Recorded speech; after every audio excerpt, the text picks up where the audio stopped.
Good day to each and everyone. Today, our group will be discussing about personnel management. And each member in our group are assigned to discuss a subtopic regarding personnel management. And my task is to give the introduction of personnel management and its meaning and its definition.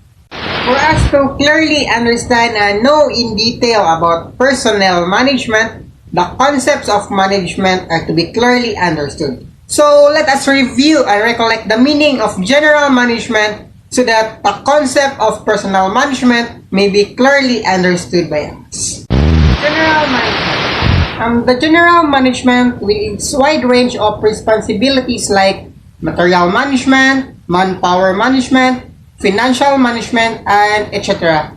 should give its maximum attention and the human resources which requires utmost care. So, ang general management ko no is the management assigned sa overall nga management sa company or organization. Either financial, material needs, or labor needs, or personal needs. Ang general management ang assigned ano.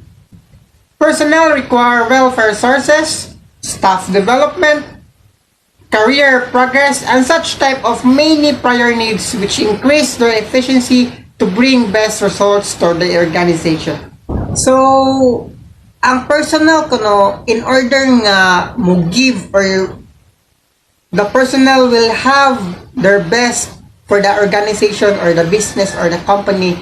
Ang organization ko no is should have welfare sources and development programs for staff and career progress in order nga ma-meet sa personnel and mag-give sa personnel ang iyang best. Kay di ba kung dili kay kung low ang staff development sa company or organization, mga low materials ang ipanggamit, so dili mahatag sa usa ka personnel ang iyang best para sa usa ka organization or sa company.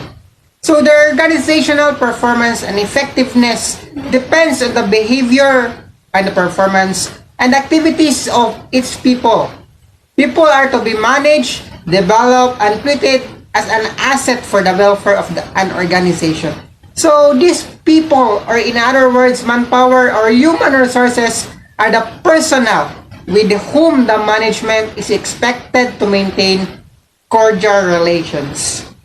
The organizational performance kuno or effectiveness sa usa ka organization is mag-base sa performance or the activities nga gihatag sa mga tao within the organization. So that's why people are to be managed and treated as the asset of an organization, and they are given such a relationship they call as cordial relations, or it means as friendly relationship. So ang kining people nga gipasabot ani is, or in other words, is called as the manpower or the personnel. So now let us know what is the meaning of personnel management. So personnel in other words is a group of people who lie together to accomplish certain tasks, to achieve certain goals through their effort, and these efforts are facilitated by any agency or an organization which we call as personnel management. Personnel kuno is a group of people. So it means nga more than two. So a group of people nga nagtinabangay in order to accomplish a certain task or goal, and kini nga mga tao is managed by an organization, and this is called the personnel management. So mo na dito ang meaning sa personnel management. So in our reporting, we will come to know deeper about the objectives of personnel management, its characteristics, functions, principles, and the organization of personnel management. And it will be discussed by the next reporter. So thank you for listening, and may God bless us all. function of personnel management is the management of human resources in an organization, and it is basically concerned with the creation of harmonious working relationship among its participants and bringing about their utmost individual development. All the functions of personnel management have a basic objective to bring together expertise in an scientific way and to create attitude that motivate a group to achieve the goals economically, effectively, and speedily. The major objective of every organization is survival and growth. The various people of the world put their best effort so as to achieve these organization objectives, but during a period of time, the organization is deprived of services of some of its employees because of various reasons such as death, turnover, and etc. So these are to be replaced by new hand. Moreover, as an organization grows, it requires more manpower. The function of a personnel department is the assist with the acquisition, development, and retention of the human resources necessary for the success of the organization. There are two functions of personnel management according to Edwin B. Filippo. A. Managerial function. A manager is one who exercises authority and leadership over their personnel. As a manager, the personnel manager must perform the basic function of management. The listing of major management function varies with the expert. Operative function is one who has authority over other but has been given a specific task or duty to perform under managerial supervision. Operative function of personnel management, also known as service function or routine functions, and they are concerned with the activities like procuring, developing, compensating, integrating, and maintaining an efficient workforce. There are 6 types of operative functions.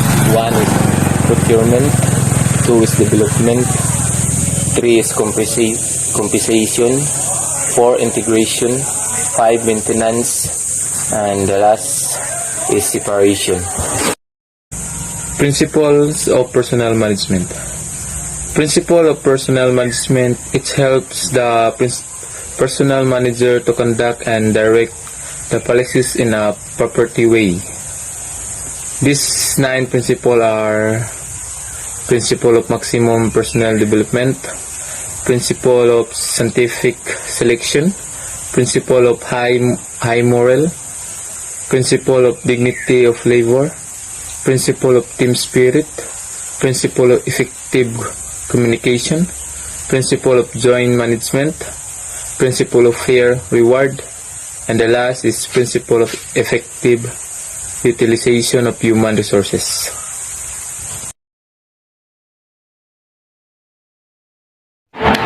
I'm Jonathan Bijunan Minde, Best Elect 2-1. I'm reporting about the objectives of personnel management and characteristic of personnel management.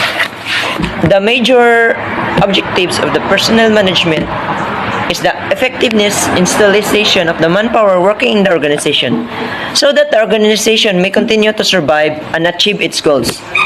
A business organization is started with a long-term view. Its main objective is to survive and growth. The various employees of the organization put their best effort in order to achieve these objectives. But with the passage of time of the organization is deprived of the service of the employee because of the various reasons such as death, retirement, turnover, and etc.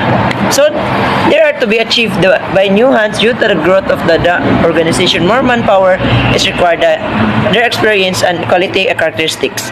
The personnel management department objective can be laid down as the follows. A. To attract and to secure appropriate hands capable of performing effectively the organization-specific task. B. To utilize the manpower effectively. C. To generate maximum individual development of the people working within the organization. D. To establish and to maintain, indicate organization structure and desirable working relationship. E. To secure the integration of the individual and groups within the organization. F. To recognize and satisfy individual needs and group goals by offering and indicate an inequitable remuneration, economic, and social security. G. To maintain high moral and better human relationship inside the organization. Characteristic of personnel management. From the version definition given, the following important characteristics emerge, which also explain its nature. A. It's concerned with the employee. Personnel management is a management of human resources. It is in primary concern with the efficient utilization and conservation of those resources. It's considered employees as individual and also as a member of a group. B. It's concerned with the personnel policies. Personnel management is concerned with the formulation of personnel policies with regards to recruitment, selection, training, promotion, transfer, job evaluation, merit rating, working condition, etc. C. Creation of cordial environment. A cordial environment is created in the enterprise where each employee contributes the maximum for the achievement of the organization goals. It becomes possible because each employee is treated on equitable basis and it is given human treatment. D.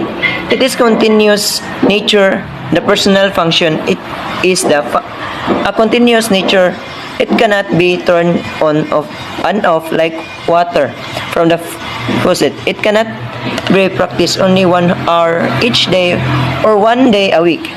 Personnel management requires constant alertness and awareness of human relations and their importance in everyday operation. It ensures economic, social, individual satisfaction. Personnel management is mainly concerned with the satisfaction of physical, social, and egoistic needs of the employees at all levels, covering both blue-collar and white-collar employees. I'm Kevin Mark A. Maglipong and my topic is all about the organization of personnel management. An organization is a group of people who work together like a neighborhood association, a charity, a union, or a corporation. You cannot call an organization if you are the only one. You can use the word organization to refer to a group or business or the fact of forming or establishing something. Personnel management can be defined as obtaining, using, and maintaining a satisfied workforce. It is a significant part of management concerned with employees at work and with their relationships within the organization. According to Filippo, personnel management is the planning, organizing, compensation, integration, and maintenance of people to contribute to organizational, individual, and societal goals. To organize personnel management is to planning and organizing. Planning and organizing help us get our work done accurately, avoiding costly mistakes. Organizing our work and planning help us be more efficient and productive. Being well organized and developing effective plans allows us to achieve important goals and objectives. Compensation. When employees are adequately and compensated, they feel motivated to come to work, their morale remains high, and their job satisfaction levels increase. High morale ensures that employees are motivated enough to come to work every day and deliver work to the best of their abilities. Integration. It is important in an organization because they demonstrate the ability of decision makers to lead employees. When managers are not on the same page with one another and fail to implement company strategy, employees lose faith in the managerial abilities of their superiors. That maintenance that is the responsibility of and performed by a using organization on its assigned equipment. Its phases normally consist of inspecting, servicing, lubricating, and adjusting, as well as the replacing of parts, minor assemblies, and sub-assemblies. Social goals are planned to change or expand your social life and social habits. These are personal goals that need to be measurable or specific. In fact, social processes can be controlled such that measuring them is probably a bad idea. That's all, and I hope that you have learned in our reporting.